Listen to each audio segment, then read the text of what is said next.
You might be thinking at this point, much like Xavier, this is nice, Bianca, but what exactly does all this tell me? Let's say your client runs a retail shop that specializes in costumes and formal wear. What? You've never heard of themed weddings before? I know. Just go with me here.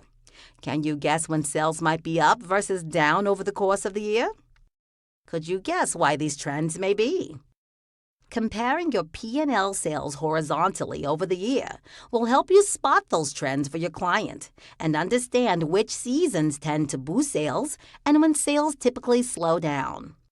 A vertical analysis of the same periods will help you dig further into what percentage of your line items are helping or hurting you the most. Reading the numbers in this way will help you guide your clients to ask more questions and consider things like seasonality and products and services that are costing more than they're bringing in. As a bookkeeper, you might be the first one to notice these trends. Your clients will often ask you what these numbers mean, not just what they are. Let's get a colleague of mine to elaborate on these concepts. So when looking at a profit and loss statement, I always, with my clients once a month, go through it row by row to just double check that everything for the prior month has been coded properly.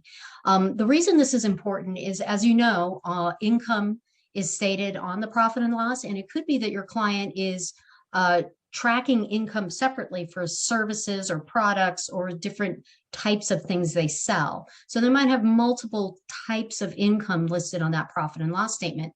Looking at this row by row and making sure the income sources were coded to the proper account on the chart of accounts is really, really important. You want to make sure that not only income, but cost of goods sold and expenses on a monthly basis have all been coded properly, so that when they do decide to look at an analysis of their profit and loss for the year, maybe this year compared to last year in columns, they can see the trends and what's going on. Did they do better this year? Did they do worse? And then they can drill into the different types of income or expenses and actually see what the source transaction was and maybe interpret why they made less on a certain type of product, etc.